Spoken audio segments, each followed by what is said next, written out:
तर मित्रांनो काय करायचं आहे, तुम्हाला गुगल क्रोममध्ये यायचं आहे. यामध्ये लाडकी बहीण .महाराष्ट्र.in असं या ठिकाणी सिलेक्ट करायचं आहे.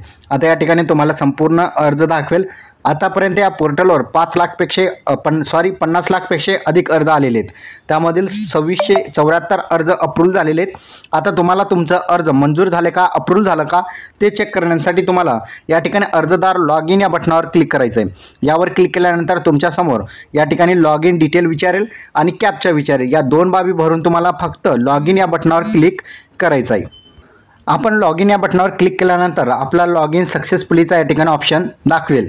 आता त्यानंतर आपण केलेले अर्ज या बटनावर आपल्याला क्लिक करायचं आहे. केलेले अर्ज या बटनावर क्लिक केल्यानंतर तुम्ही जेवढे पण अर्ज तुमच्या मोबाईलद्वारे वेबसाईटवर केलेले आहेत त्याची संपूर्ण लिस्ट तुम्हाला या ठिकाणी दाखवेल. या ठिकाणी लाभार्थ्यांचा फोटो असेल, या ठिकाणी लाभार्थ्यांचं जे ॲप्लिकेशन स्टेटस असेल आणि तुम्हाला संपूर्ण ॲप्लिकेशन बघायचं असेल तर तुम्हाला या ठिकाणी डोळ्याचं ऑप्शन देण्यात आलेले आहे. या डोळ्याच्या ऑप्शनवर क्लिक करून तुम्ही संपूर्ण अर्ज बघू शकता. त्यामध्ये काही त्रुटी असेल ते सुद्धा तुम्ही चेक करू शकता. आता या ठिकाणी बघितलं तर आपले जे दोन्ही फॉर्म आहेत, आपण 2 फॉर्म भरलेले आहेत, तर या ठिकाणी दोन्ही फॉर्म पेंडिंग आहेत. त्यामुळे आता या ठिकाणी पेंडिंग असला तरी काही दिवसानंतर तो फॉर्म जे आहेत रिव्ह्यूमध्ये जाईल आणि त्यानंतर जे राज्यातील जे कर्मचारी वर्ग आहेत ते आपलं फॉर्म अप्रूव्ह करून देतील. तर अशा प्रकारे या ठिकाणी जे आहे तुम्ही तुमचं स्टेटस चेक करू शकता.